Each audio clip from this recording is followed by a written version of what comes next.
So, New York State Attorney General Letitia James just released the report of the investigation into the sexual harassment allegations made against New York Governor Andrew Cuomo. And now it's time to talk about accountability. Because it matters not whether you have an R next to your name or a D next to your name. What matters is justice.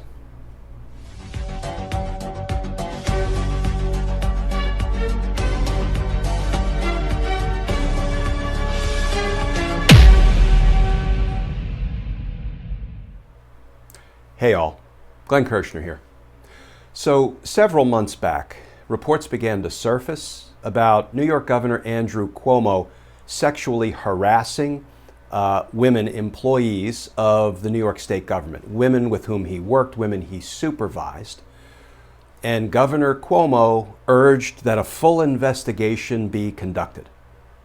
One was. And then Governor Cuomo urged that we not reach any judgment until the report of the investigation was released. It has been.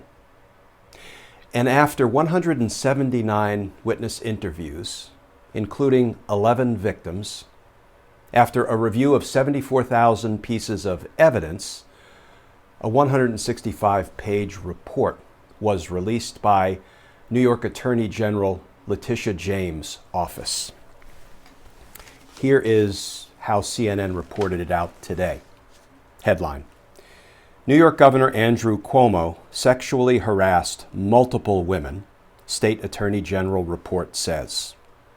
And that article reads in part, the New York Attorney General's investigation into sexual harassment allegations against Democratic Governor Andrew Cuomo found that Cuomo sexually harassed multiple women, Attorney General Letitia James announced Tuesday.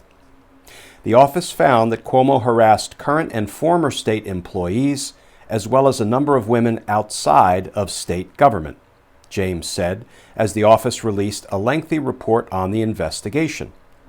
And here are some additional comments by Attorney General Letitia James. Governor Cuomo sexually harassed current and former state employees in violation of both federal and state laws.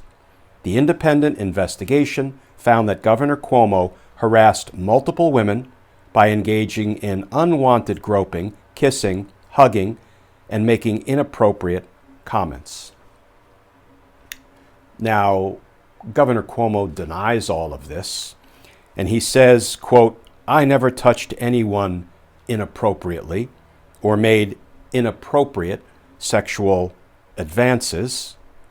I'm 63 years old, and that's just not who I am, said Governor Cuomo in his denial.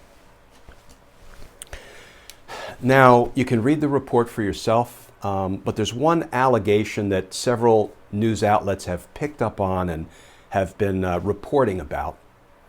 And it's an allegation of sexual harassment and inappropriate touching, with the victim being a New York State trooper.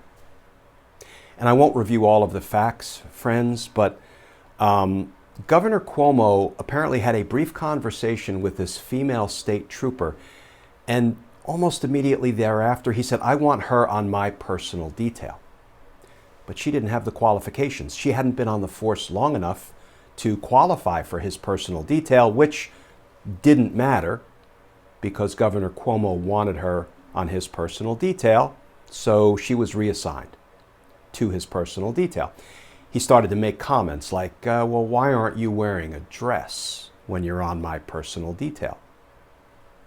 The state trooper reported it and was told by her supervisor that things like that, quote, stay in the truck, close quote. She interpreted that to mean don't repeat, don't report what the governor said. And that state trooper, whose name is not disclosed in the report, went on to detail several instances of inappropriate comments by Cuomo and several instances of inappropriate touching by Cuomo. So what now?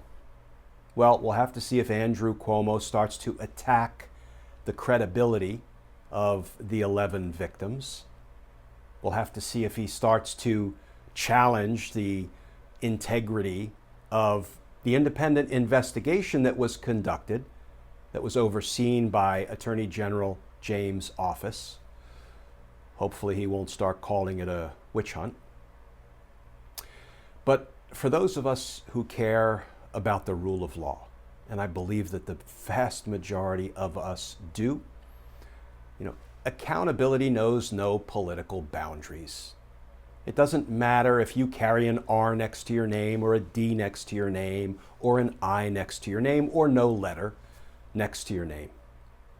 Accountability is accountability.